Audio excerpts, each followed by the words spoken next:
tumor as it moves with respiratory motion. So once we've done our scan, we're going to send all that data back to dosimetry where they'll do the planning. And as a reminder, if we're looking at 2D and 3D planning processes, that's a forward planning process. And if it's IMRT, that's going to be inverse planning. So 4D CT is going to be a scan that is actually going to scan while the patient is breathing. And that is intrafraction motion. We're actually going to watch the tumor as it moves. And this is recommended for any tumors that move more than 5 millimeters, which just about encompasses all of our lung cases. This is to ensure that while we're treating, we are able to keep that tumor in the target. And this is the ITV. And we can manage movement several ways. And you guys are seeing this clinically. It may or may not be gated. You may be seeing the box method or the SGRT method, but in order to treat lung cancers accurately, we have to take into consideration the movement of that tumor. And when we're looking at the planning, that is the ITV. Thank you so much, Professor Greenway. I appreciate that. Welcome to our guests. Let me explain what you're seeing taking place here today. This is a joint venture radiation oncology program. It is a joint venture between Northern Virginia Community College and Virginia Western in Roanoke, Virginia, which is a rural area. There is a cohort of students that you see here today, Northern Virginia students, as well as a cohort of students at Virginia Western with Professor Greenway when we deliver our didactic courses. Our students receive all the didactic courses in our curriculum from instructors like Professor Greenway in Roanoke. And that would not be possible without broadband internet access. So, Professor Greenway, can you fill in the kinds of courses that our students here at NOVA receive from you all in Virginia Western? Sure. Here at Virginia Western, we teach 2 semesters of pathology, radiobiology, 2 semesters of physics, radiation protection, dosimetry, quality improvement, patient care radiation oncology, cross-sectional anatomy, and a professional seminar class that prepares the students for the national boards. Okay, thank you very much. And on a personal note, I'm a graduate of this program. So years ago, my husband had just retired from the military. I had 2 young kids. There was no way I could go to Roanoke to become a radiation therapist. So I was grateful for the opportunity that Northern Virginia Community College offers to become a radiation therapist here. I'm sure that the students before you have similar stories, as do all the students before them. So on the clinical side of things is where I come in. The NOVA students come here and I instruct them on all things clinical. So clinical courses, didactic is like lecture content courses. Clinical content is the hands-on learning, the technology that we use, the patient handling, applying all those concepts clinically. So as with everybody, we experienced a lot of obstacles with COVID. And imagine teaching clinical concepts and being sent home from clinic. Our students were pulled from clinic and told to stay home. So we worked together as a team, Virginia Western and NOVA, and we were really thankful for HERF and CRISA funds, which is COVID relief funds, to be able to purchase this technology. This is a virtual linear accelerator. So we were able to use internet again to Zoom this technology to our students in their homes and still teach clinical concepts. In fact, this technology allowed us to teach even more concepts that we could in the actual clinic. It has patient data loaded into it, and this environment allows students to make mistakes and learn without a patient being on the table. It's very crucial to their development. Now that restrictions are lifted, students are back in the classroom, we're able to use this technology to its full potential. supplemental learning people that need that extra instruction during my office hours or via Zoom at home. We're gonna go over some things here and how we tie into the curriculum, the didactic curriculum. Clinically, we keep the topic in line with what they're teaching. So Professor Greenway presented lung cancer to our students this morning, and now we're going to pull up a lung case on our virtual linear accelerator. If I could just bring in here, you will go to that side of the room because you won't be able to see. Thank you. Do you want to come in? I've got a poster for it. Oh, sorry.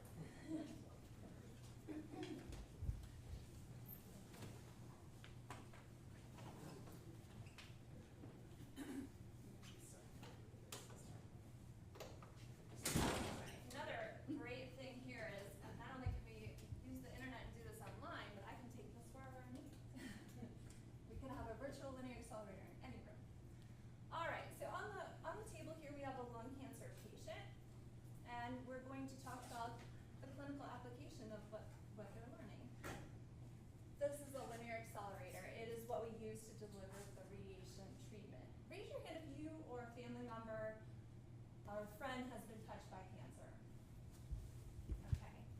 Well, in 50% of cancer diagnoses, radiation therapy plays a role in treatment. That's where we come in. These students, myself, Professor Greenway, we are like pharmacists for radiation. So the doctor gives us a prescription and a plan, and we are tasked with delivering that accurately to the target. We use a linear accelerator to do that. Alrighty, students, our PTV is in pink. Our PTV is our target volume. Where in the lung is this particular target volume? Manas? The apex, right apex. Apex of the right lung, good. And Professor Greenway talked about a term for tumors that are located in the apex of the lung. What was that term? Panco's tumor? Panco's tumor, good. What are our organs at risk here? So that's the healthy tissue that we want to protect. We want to deliver radiation to a tumor and keep it from going to as much healthy tissue as possible. So what are we worried about? The contralateral lung and the rest of them are the right healthy tissue lung. Perfect. In this particular tumor, what else, Andrea? The spinal cord. Yeah, the spinal cord. So we want to keep as little dose as possible to those areas. Here's a view of our ISO center, which is the center of our treatment dose inside the tumor. So this is an example of things that we can't show in a patient's body using this technology. Here's a dose color wash. The blue indicates no dose to those healthy organs, and then the red is the prescription dose to our target for this plan.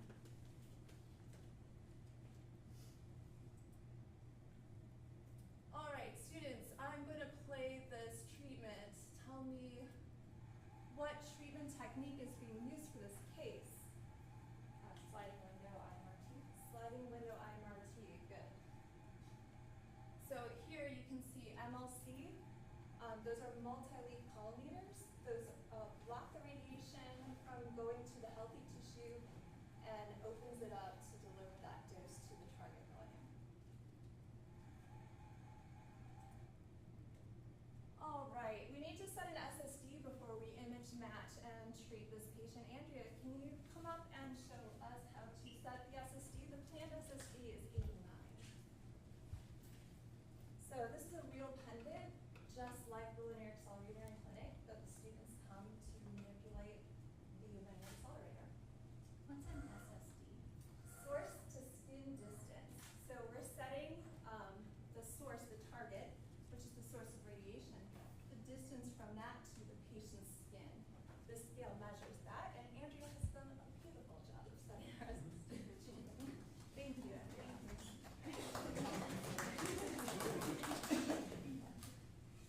Alrighty, so before we leave the room, therapists, our goal every day is to reproduce the position that the patient was sent in.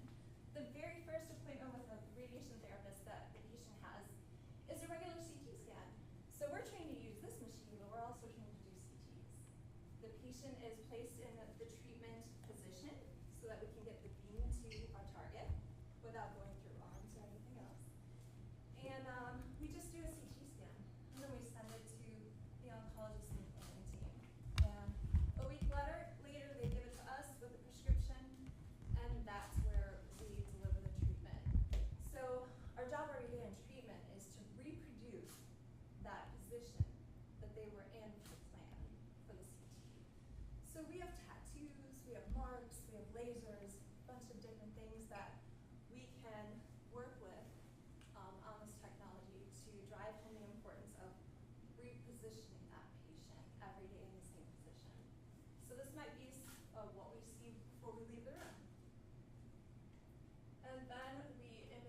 something that was never available to students before.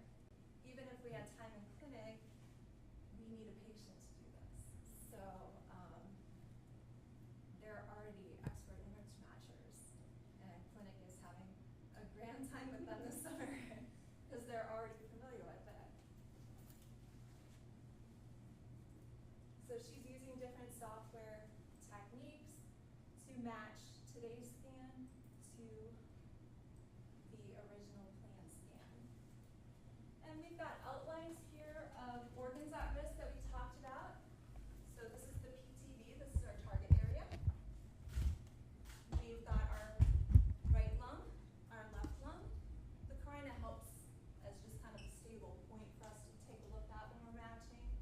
And she's going back and forth and matching. And so I was able to use the internet and show students all of this via Zoom, Virginia Western and Delta. All right, and once Shannon is done, what we do is apply the shifts, make sure everything looks great and there's nothing out of the ordinary, apply the shift, and when we initiate that application of the shift, the couch and the bolt moves right where we want it to go, so that when we deliver the treatment, we know that we're getting that dose to our target and preserving that healthy tissue. So that is radiation oncology in a nutshell here in Iowa. Again, we're grateful, and without broadband internet, we wouldn't exist. So are there any questions? Does anybody want to image match? This is Mark Warner. I want to thank Professor Greenway out at Virginia Western. And it's amazing all these students doing so well, nobody takes notes. Is that just a 20th century thing? Good job, you guys. Does using the software make you feel more confident? A lot more. There aren't many other outside resources for image matching, so to be able to come into the classroom and be able to use it and apply it in clinic is really helpful. Because it's actually the same equipment, right, when you're in clinic. So you're Yeah. easier to screw up here than on a person. It's much less pressure, so it's practice here. I do wonder about your specimen there. It looks like you're going to solve the cancer, but the fact that the specimen's got no legs or arms or anything, I don't know if it's going to get better, but I hope, yeah. I hope so, yeah. And, That's just the data that's available. So that original CT scan was what you see there. We don't ever scan the whole body. That would just be overkill. And it did look like at one point you were actually showing more of a three-dimensional image. Just how much is that? I mean, that seems extraordinary. Yeah, it really is extraordinary technology. I mean, right now we're looking at 3 dimensions of this patient. We can scroll through the transverse, coronal, and sagittal slices to look at that tumor volume in 3 dimensions. It's amazing technology.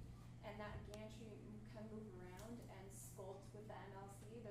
It's called intensity modulated radiation therapy to deliver that dose accurately. I mean, 20 years ago, if you had prostate cancer, we were treating your whole abdomen and you were having all kinds of side effects and increased risks of secondary cancers. Yeah.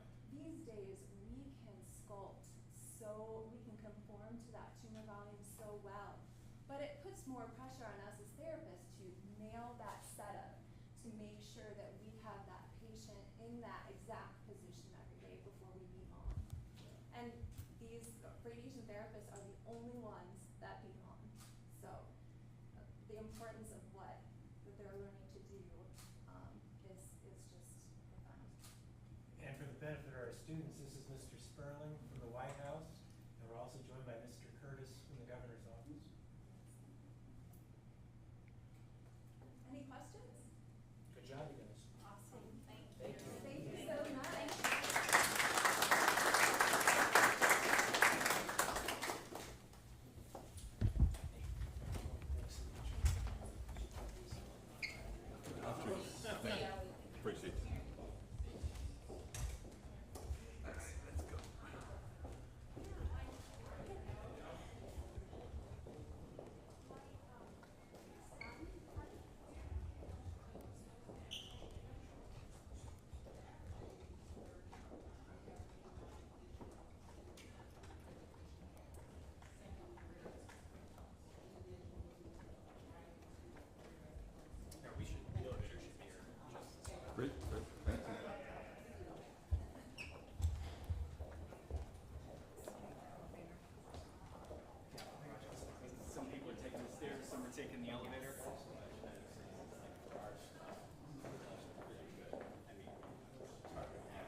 what you need. Oh, it's not on?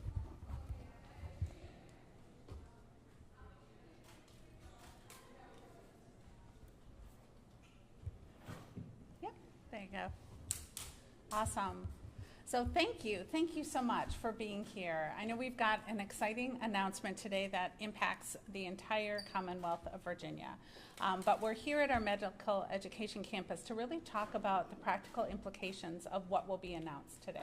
And we saw an incredible classroom on radiation oncology that moved between two community colleges very distant across the Commonwealth of Virginia, Northern Virginia Community College and Virginia Western. Significantly, it was able to port knowledge from Virginia Western to our students here at NOVA, at our medical education campus, to help them advance in their own careers and really learn how to treat others with compassion, with care, and with incredible expertise. And all of that was thanks to broadband technology that connected our two campuses.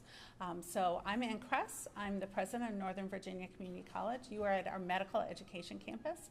NOVA is the only one of the 23 community colleges in the Commonwealth of Virginia to have a standalone medical education campus, which is an incredible facility led by an even more incredible leader who will talk to you a little bit about the importance of this campus and the importance of broadband and helping secure the academic expertise and the experience that our students need to thrive and survive and help all of us achieve better health in our communities. I want to introduce Dr. Shelley Powers, who is the provost of the Medical Education Campus. Dr. Powers.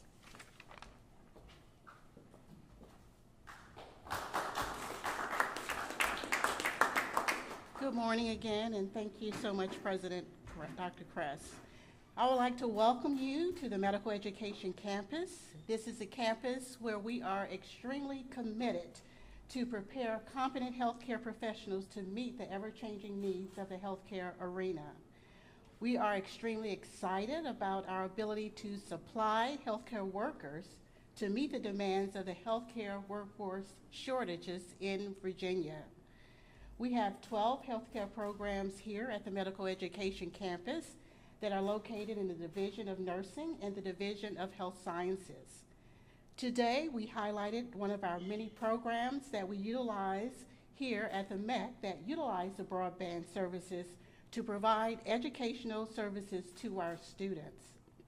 This service allows us to meet students where they are. It allows us to ensure that students have access to our educational programs as well. Our radiation oncology program is a distant program, as you noted earlier, in collaboration with Virginia Western Community College. Virginia Western, as you heard earlier, is a rural community college, and it utilizes broadband access, and it provides that access to NOVA to provide the opportunity to educate future radiation therapists in Northern Virginia, where the demand is extremely high and shortages are widespread. Virginia Western Community College is one that provides didactic instruction, as you heard earlier, and the areas that they focus on is radiobiology, physics, radiation safety, and pathology. NOVA students receive the clinical component, as you saw with Professor Riley here at NOVA. And Professor Riley is also, as she stated, a graduate of NOVA's radiation oncology program. Clinical instruction here at NOVA consists of hands-on experience through laboratory, compact vert, which you experienced that a few minutes ago, and clinical time. The clinical instruction cannot be effectively taught via distant online platform without this collaboration through broadband services. Since acquiring this state-of-the-art technology, the compact vert, which was just demonstrated to you, allow us to really connect with Virginia Western Community College. Professor Riley utilizes this to instruct both NOVA and Virginia Western Community College using Zoom, as shared with you. The use of broadband services in our classroom have provided student access, the ability to implement distant learning programs, and our ability to educate students and meet them where they are. broadband services are extremely essential to education. Thank you.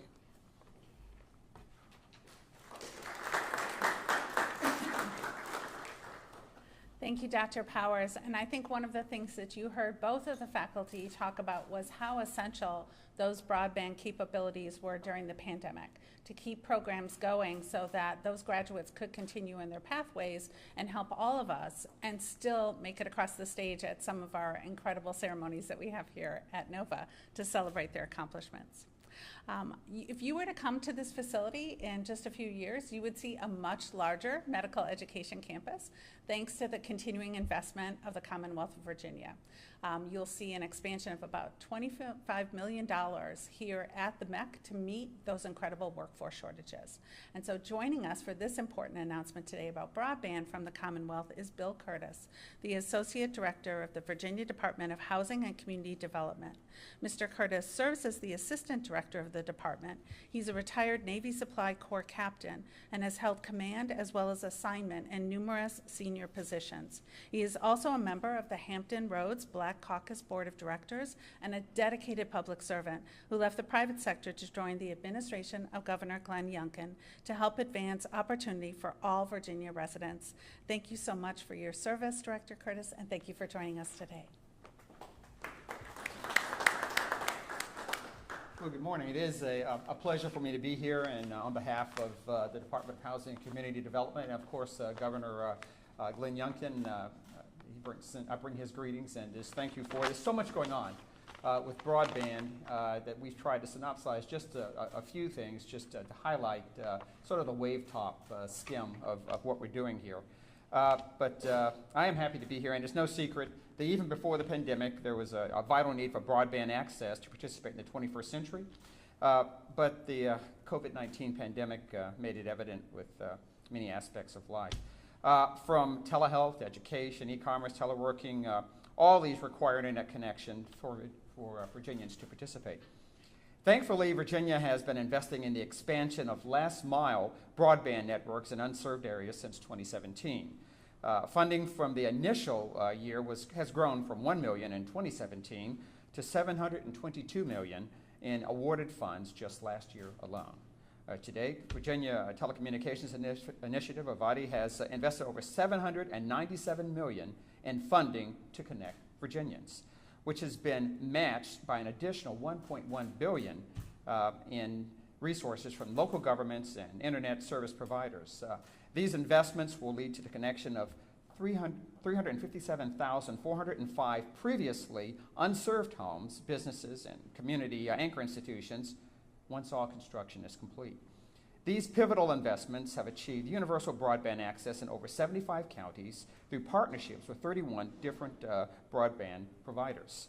In addition, our Last Mile program, DHCD, also launched several new initiatives to accelerate our efforts. Most recently, we've launched the Line Extension Customer Assistance Program, or LECAP for short. LECAP is designed to assist low to moderate income homeowners with the elevated cost to connect because their home is outside of the provider's connection drop length. We've also recently released the Commonwealth Connection, Virginia's new broadband availability map, which is very, very impressive. The Commonwealth Connection is an interactive map that displays what percentage of units in each census block have access to broadband. The analysis tools in the map also break down broadband availability by county and region, which will play a huge role in identifying the remaining areas without service that do not currently have a funded solution. All of these tools combine to helping us to bridge the divide and connect our communities and residents. In closing, I want to reiterate Governor Youngkin's support for providing affordable, reliable, high-speed internet access universally across the Commonwealth.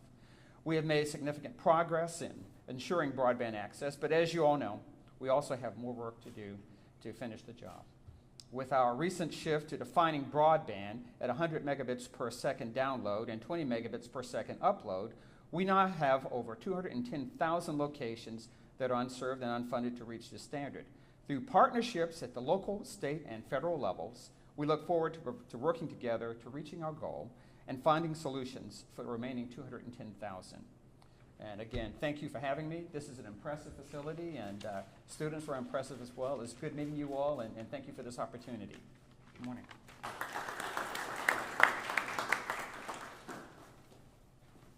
Thank you, and thank the governor for his support. So now I'm going to introduce somebody who probably needs no introduction whatsoever to anyone in Virginia or to all of us at NOVA, and that is Senator Warner, who has been the Virginia senator since 2008. One thing you may not know about Senator Warner, though, is that he's a first-generation college student, much like many of the students at NOVA and probably a few of the students that we saw upstairs as well. He has successfully championed bipartisan efforts to invest in the nation's infrastructure, of which broadband is a critical component, to create good-paying jobs, like the ones that we're talking about here at the MEC, and to promote economic equity among historically disadvantaged groups and communities. He served as governor of Virginia, as we all know, but before that, he was a successful tech entrepreneur, which probably makes today's announcement especially exciting for him. One thing I also want to thank the senator for is that all of this data that we're talking about with broadband needs to flow through somewhere, and the majority of it flows through Northern Virginia. And so thanks to Senator Warner's assistance, NOVA is going to be able to open a second data center operations program at our Woodbridge campus with an investment, a grant from the federal government of over $5 million, which again will help build that infrastructure, help grow good paying jobs, and invest in families here in Virginia.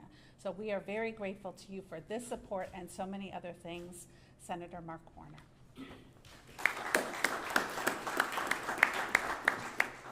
Well, thank you, Ann. Thank you for that introduction. It's great to be back at NOVA, incredibly important institution. Dr. Power, thank you for the great job you do here at the medical campus. I also have to call out NOVA because not only our largest community college in the state, one of the largest in the nation, and the only facility, public facility in Virginia that actually has a building named after me. So, you know, that gets extra credit. If I was still governor, I'd be able to particularly make that appreciation known. But thank you for the great work, and it was a great demonstration. Virginia Western's a great community college. The fact that you've got collaboration between Virginia Wesleyan and as Mr. Curtis said, very impressive NOVA students here is really significant. And one more demonstration of why broadband in 2022 is not a nice to have, but an economic necessity. This is an issue that's near and dear to my heart because all my background was in telecom, in broadband before I became governor or senator. And Gene, who I'm going to introduce in a moment, you know, the federal government, state government, local, we've been talking about building out broadband literally since the mid-90s. And in many ways, we kind of know a connected world can get rid of time, space, and distance barriers. And I think we've shown that connected world can happen in places like Shanghai or Mumbai, connecting to work here. What we've not done a great job of, candidly, is making sure that Roanoke or Southside or Southwest Virginia can really connect with communities, for example, here in Northern Virginia. So in our record of getting this done over the years, Gene and I were on a call yesterday, has been candidly a little bit spotty. Past federal efforts, we've had way too many programs, not near enough capital. Implementation and oversight of those programs has been mixed at best. Finally, because of, I think, enormous contributions from the federal government, you know, there will not be any excuse for any state, any locality to say within the next 2 to 4 years that virtually every member of that community should have, and as Mr. Curtis pointed out, high speed, you know, 100 down, 20 up, broadband capability for those communities. Broadband is not going to guarantee a rural community success necessarily, but failure to have broadband means you're not even going to be on the map. And this is so important. Now, what we're going to talk about, what we're about to do the great unveil here, because my favorite part about being governor was when I used to be able to bring the big checks. We don't have quite as large a check as I would have normally brought as governor, although the amount is much bigger. We decided in the American Rescue Plan, which we passed about a year ago, that we would kind of break the mold on how we distribute broadband money. So I was proud to be one of the leaders that put together a brand new $10 billion program that would be initiated through the Treasury Department, which was, you know, not a traditional distribution model. That, which I'll do the unveil right now, this is the money shot, you guys, get your camera ready. That resulted in the Commonwealth of Virginia with close to $220 million in federal funding.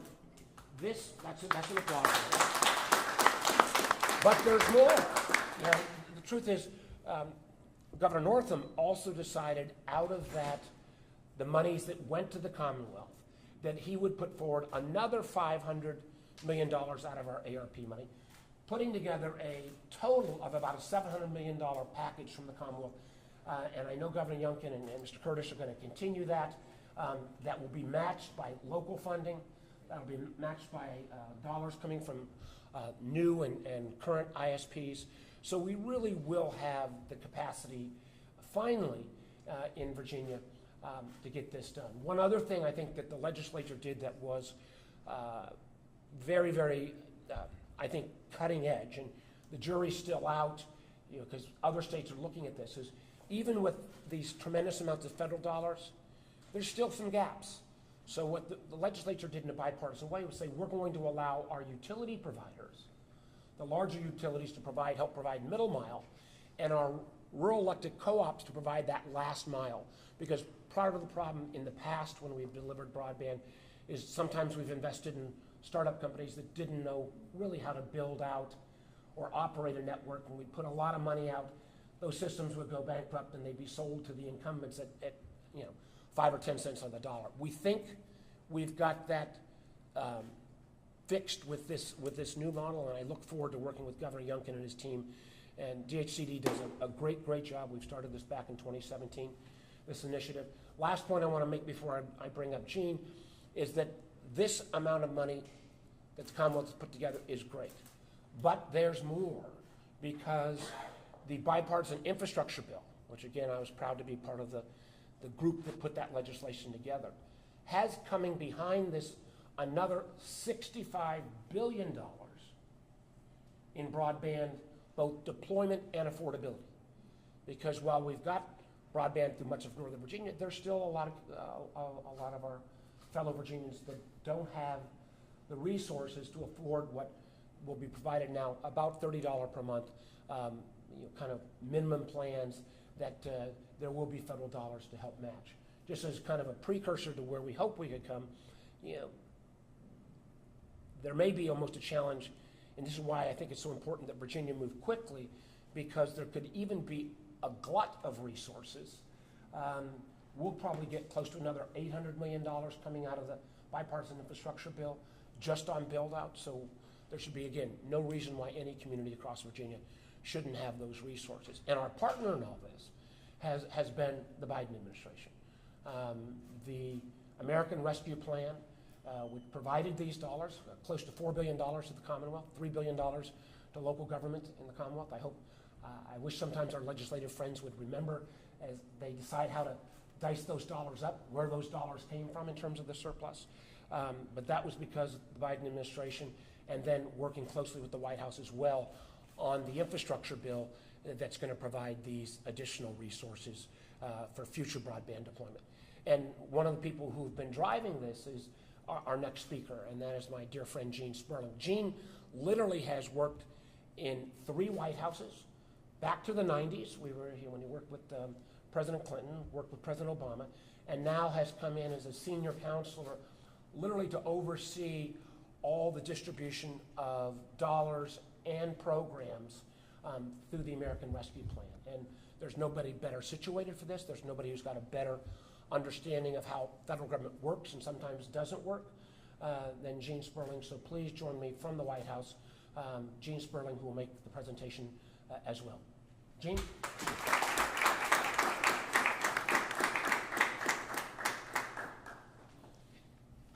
So the first thing you have to note is I'm 5'5", so really big checks that make me look even smaller. Clearly was the idea of the +6-foot senator of Virginia, not the 5'5" person from the White House here.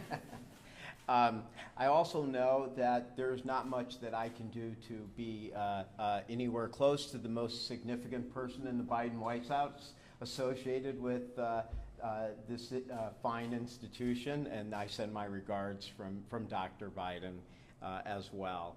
But thank you, Dr. Kress, for hosting us today. I thought the demonstration was extraordinary. Thank you to Dr. Shelley Powers, and thank you, Mr. Curtis, for being here and walking through your commitment on this. I do feel that watching that demonstration on the radiation oncology program,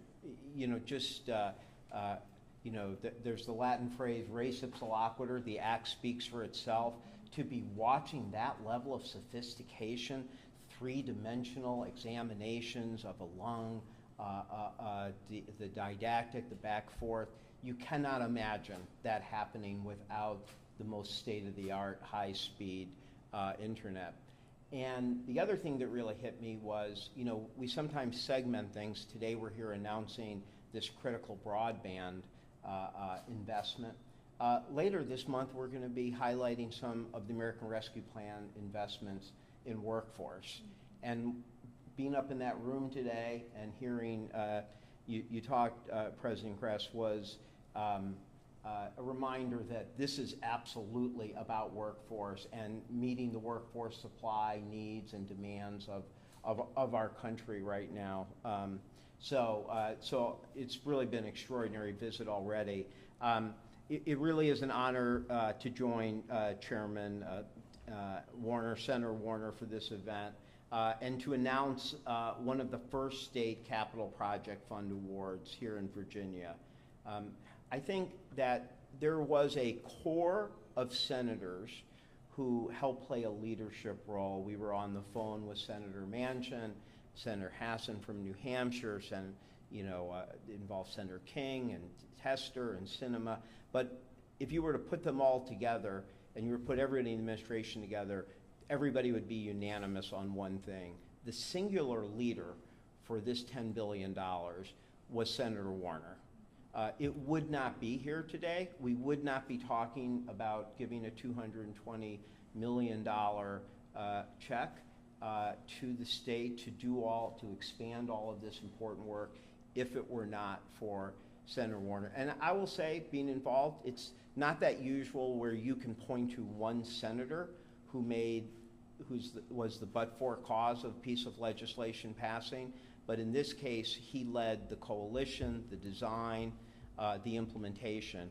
And I think Moore, as he said as well, played a critical role in the bipartisan infrastructure bill, but also in this fact in the state and local plan that broadband was one of the most specific and clear areas for eligible uses, also was part of his leadership. So when you look at the $220 million being announced today, the $479 million that was in the former governor's budget, and additional coming from the current governor, I mean, this at least $700 million, and the hundreds and thousands of people who will be getting the benefits of stronger connection would not have happened without Senator Warner. And so I'm really glad that I could be here. And I guess to say on behalf of the Treasury Department, of Secretary Yellen and Deputy Secretary Adeyemo, to officially announce the award of $219.8 million for Virginia's Capital Project Fund for high-speed internet infrastructure. I think a lot of the points have been made here, but I also want to stress that one of the other things that's been critical to the President's focus and to the Senator's focus is affordability. It's one thing to have, it's not good enough just to have the service if people cannot afford it. And so one of the things we're very proud of, and where you can see how these different measures are interacting to lower prices and increase opportunity for families in Virginia, is that the Affordable Connectivity Program was in the infrastructure bill. But as we went through the design of this program, we said that every state had to require that their providers be part of the Affordable Connectivity Program. What does that mean? It means that there would be a subsidy of at least $30 a month for a very large number of hard-pressed families in Virginia, and with the commitment by 20 private sector providers to actually have internet coverage at $30 or less. That will mean for significant number of families in the United States and in Virginia, they actually can have access to high-speed internet at zero or very little cost, which is all the more critical today as families here and around the country deal with the impacts of the global inflation hitting in the United States. Just one thing I would really say is that I am proud that in my former White Houses that I worked on that people did take early action, that President Clinton, Vice President Gore, up to the presidents after them did take strong action, and many of them did do some good, and they were all well-intentioned. But I have to agree with Senator Warner, the pandemic was point proof we did not have the job done. And the pandemic, to me, I kind of remember, first it was libraries. We had to get libraries. No, then you had to get every school. And then people would say, well, you really need every classroom.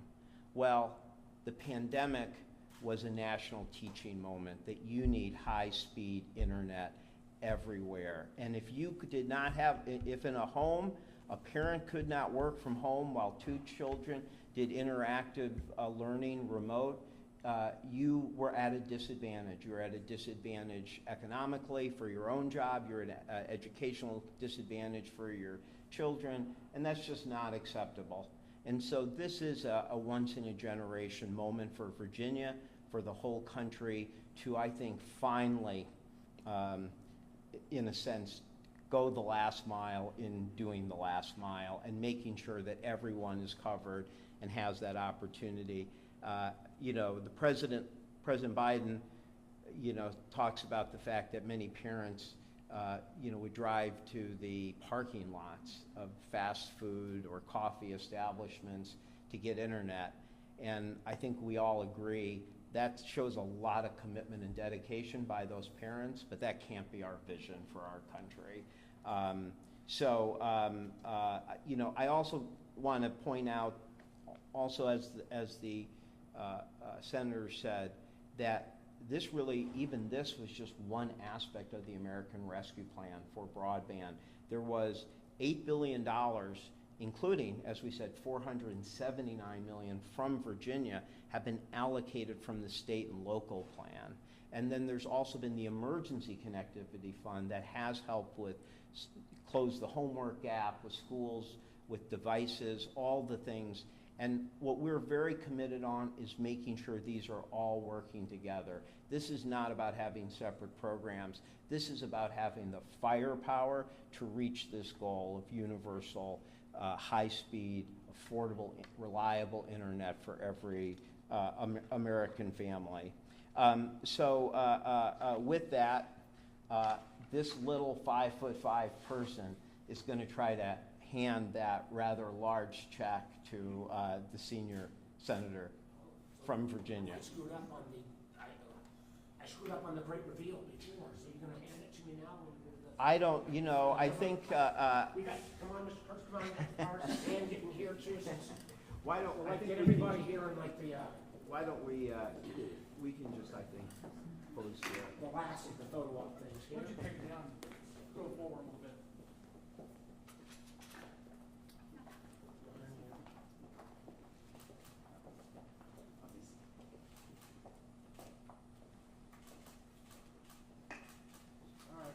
Good.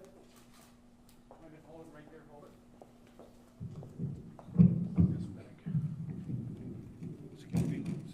Did you do any of these check presentations?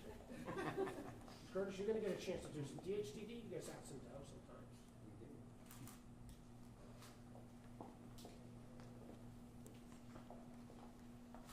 All right, that's good. All right. Good. Thanks, everybody.